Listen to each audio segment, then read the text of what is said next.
All right, Krystal, what are you taking a look at? Well, the 4th of July holiday weekend had me thinking a lot about a concept that is supposed to be at the core of America's founding and our current ethos, and that's freedom. But what is freedom actually? Not the hollow version that would tell a poor person they have the freedom to own a private plane, or even the version that would say you technically have the right to be anything you want, but then close every pathway to actually achieving those dreams. What is meaningful freedom, and who is allowed to have it in America? So here's a little stat that might be a good starting point. This chart tracks the percent of U.S. wealth which is now owned by the top 0.00001%. So effectively the super billionaire class, as Gabriel Zuckman puts it there, great economist. And isn't that lovely for them, how the amount of their wealth as compared to the rest of the nation just climbs and climbs and climbs. And that amount of wealth will indeed get you a lot, including a lot of meaningful freedom. You are free, for example, to buy a top newspaper if you're Jeff Bezos for an amount that's probably equivalent to the expenditure on a cup of coffee for most people. Freedom to see or not see what you want to see in the news. That must be nice. Meanwhile, as we discussed today, the blue-collar workers under Bezos' Amazon have a very different level of freedom, or lack thereof. Their movements are tracked, controlled, surveilled. Warehouse workers are intentionally burned out and pushed out after 3 years. As we discussed, you might well show up to work one day only to have an automated bot inform you that you've been fired. Sure, you've got the freedom to get another job, but if you're living in Bessemer, Alabama, let's say, this is about the only job with anything close to a living wage in the entire city. But if you're the Sackler family, on the other hand, your wealth will give you the freedom to push a new drug on the American people, to lie to the FDA about its addictiveness and have it believed, to induce doctors to overprescribe it and then turn a blind eye when it becomes clear that a new addiction epidemic has taken off. A street dealer couldn't dream of addicting 1/1000th of the people that the Sacklers destroyed. And yet they will build the jail on top of you if you're black and poor and get caught doing or selling drugs. And of course, Joe Biden's going to make sure that you don't get the kind of rehab access and job opportunities that, say, Hunter Biden did. The rules are the rules, after all, and Joe Biden wrote those rules, including their selective application. Here's a taste of the freedom that poor black Americans had during the pandemic. The freedom to die from overdoses at even higher rates than their poor white brothers and sisters.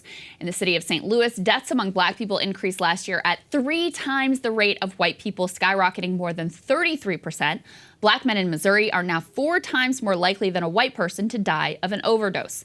These spikes, by the way, they were seen across America as we start to get a fuller accounting of what this year of job loss and lockdowns actually did to the nation. Take a look at this graphic here. You can see how the nation overall fared. There was one state, South Dakota, where overdose deaths went down.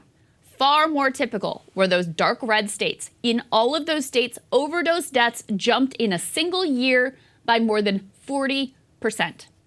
Freedom to work in basically indentured servitude. Freedom to have children you can't possibly afford financially or have enough time to fully nourish.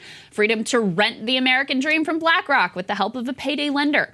You see, a truly free working class is too much of a threat to power to possibly tolerate. Just look at the horror and outrage from the American political class that workers were not immediately hopping to the moment that restaurants were reopened. The fact that workers might secure a modicum of power, and with it, the freedom to choose a somewhat less shitty job, that was treated like a political emergency. Even this tiny glimmer of meaningful freedom had to be quashed before it hardens into something like expectations of a decent and dignified life. And God help you if you actually try to bring together working class people across racial and cultural lines. Rest in power, Fred Hampton Jr.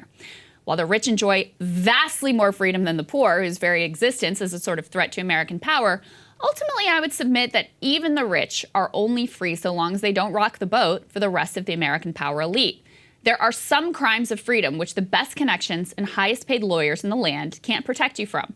If you commit the crimes of freedom of, say, Julian Assange or Edward Snowden or Stephen Donziger, your class won't save you. In fact, what really got me thinking about freedom and its existence or lack thereof in America was Julian Assange, locked in prison for his 50th birthday, having his freedom robbed from him in the most literal way by the Trump administration, and now continuing that by the Biden administration.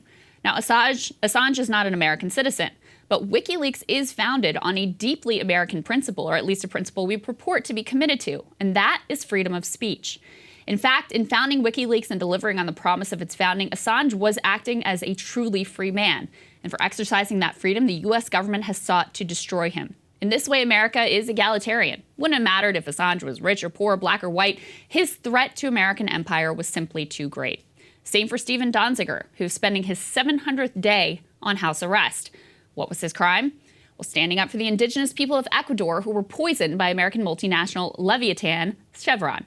That company has refused to pay the multi-billion-dollar award that they owe, and they've engaged in a relentless mission to destroy Donziger personally, a quest which the government and our legal system has allowed. The freedom to secure a modicum of accountability from one of America's most powerful corporations, apparently that can't be tolerated.